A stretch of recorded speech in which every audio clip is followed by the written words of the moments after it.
What's up, guys? Holding Alice with you here, bringing you My Hero Academia review. This would be chapter 110, my fault, 210, 211, and 212, the last three recent chapters. Thanks to, December being Christmas and on other holidays, I'm really busy at work and vacation time, so I didn't really get to post much this month. But thanks to January being on, I'm back on track. So let's get into this. 210 was basically the beginning of Deku's team versus Class B, which that team is Monoma's team.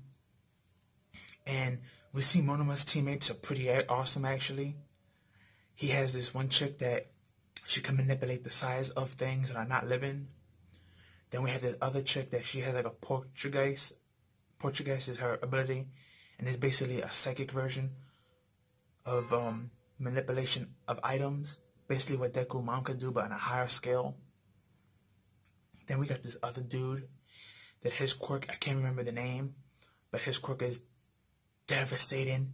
Basically what it does is that if there's like a heavy sound or explosion somewhere, he can duplicate those sounds.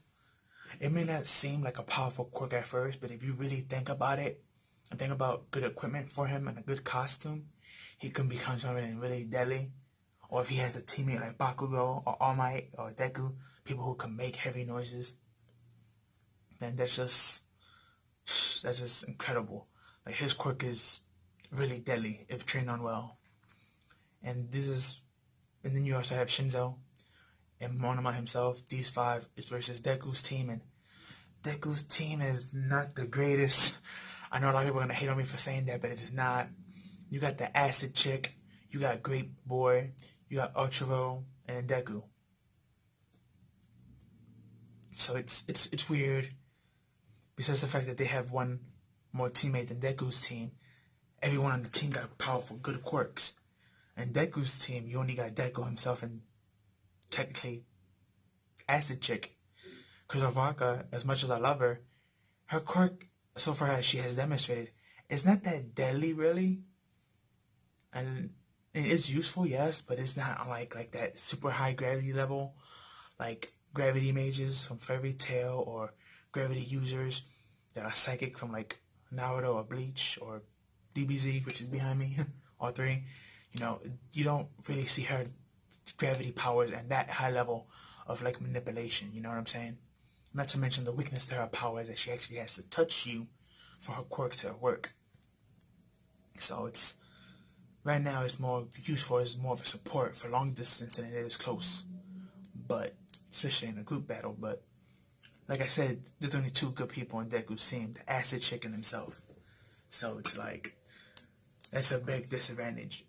And we also seen that Monoma, the quirk that he copied, a lot of people was thinking that he was going to copy Deku's quirk and try to fight him head on, but he's actually playing it smart.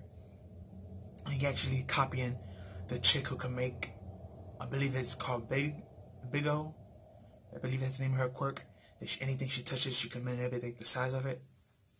He's actually manipulating her quirk, because we see her fighting with her partner, the chick who can Portuguese, and they fight in Acid Girl, Chaka, and Grape Juice Boy. And we notice that, Monoma, he has the same bolts and notes in his hand that she's using to throw at them, and she's enlarging them. So most likely he took her quirk, and he's gonna enlarge those things that he's gonna throw at Deku, or he's tricking Deku, hoping for Deku to know this information to make Deku think this is what he's using, but in reality, he's actually going to try to touch Deku to get his quirk. Because remember, Monoma's quirk is like Chaka's. He has to touch you for his quirk to activate, and his quirk can't make a copy of your quirk for himself to use. Now, we don't know the duration of how long he can copy your quirk, or after he's copying a quirk, can he tap into it again?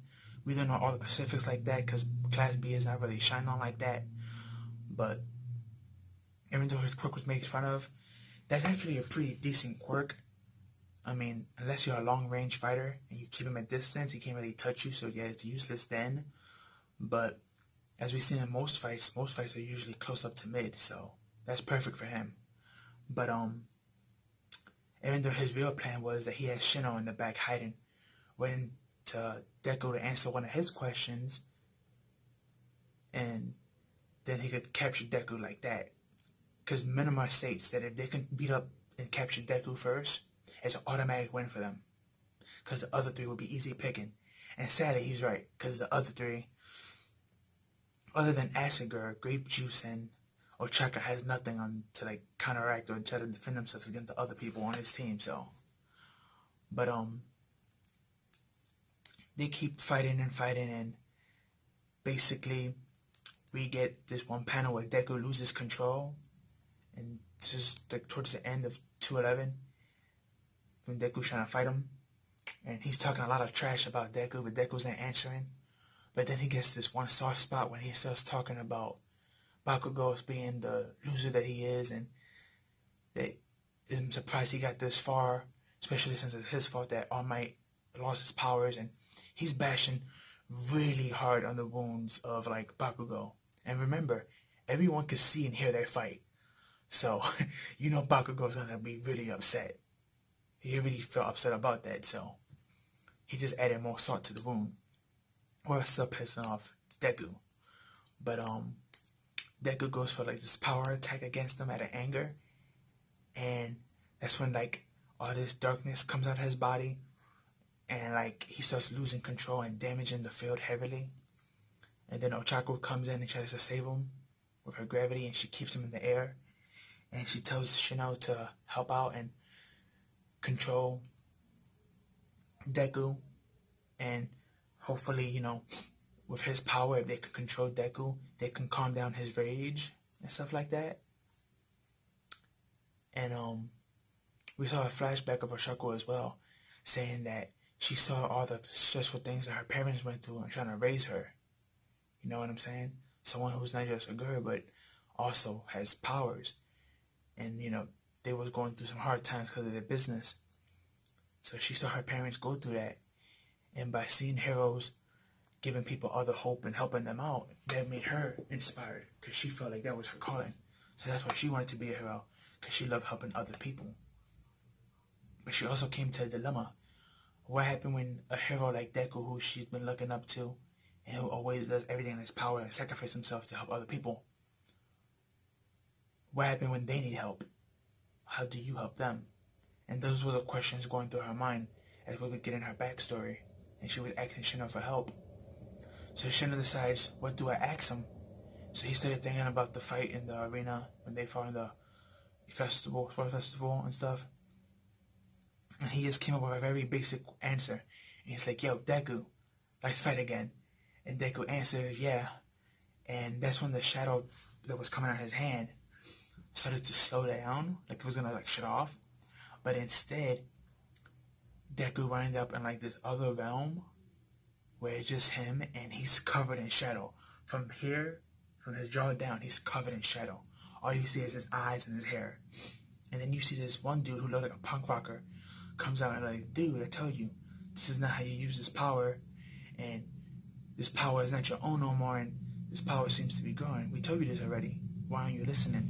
And Deku looked at him and he's like, what? And then the guy gets in his face, as you see in the thumbnail, and he says, yo, use this power correctly. And Deku's like freaked out because he doesn't know what this guy is talking about.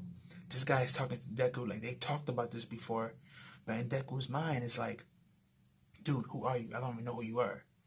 So it's real hilarious seeing this, but at the same time, it's awesome seeing what, you know, Deku and his new powers and what he's going through. And hopefully, you know, this so-called avatar state, as people like to call it, hopefully, I think people are probably right. I think Deku's gonna not just evolve the quirk, but I think he's gonna be able to tap in to other people's quirk and probably their mentality and gain something off of them, which would make this quirk even more broken if it evolves into that point where it's like not just the strength, a stockpile is added to you, but you can use all the other abilities and strength of the other previous users. This quirk will be very broken. It would jump from being one of the top 5 to being automatically number 1, if that's the case. Maybe number 2 if you count Uri. But yeah, that was the end of the chapter. It was a really good chapter. 210, 211, and 212. They were awesome chapters. This is my review on those three last recent chapters.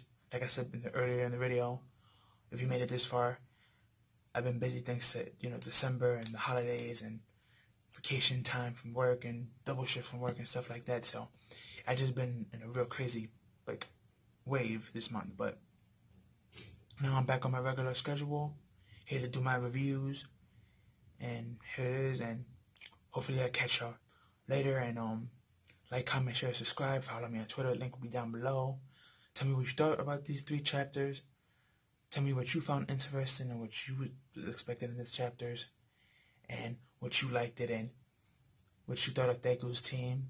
Did you think his team is really that bad like I did, or worse, or your opinions on it? Especially I want to know your opinions on Class B and their teammates, because Class B has been putting up some good battles. Not to mention they got some very OP characters with really good quirks. But putting that to the side, that's all I have for this one, guys. I'll catch you on the next one. Peace.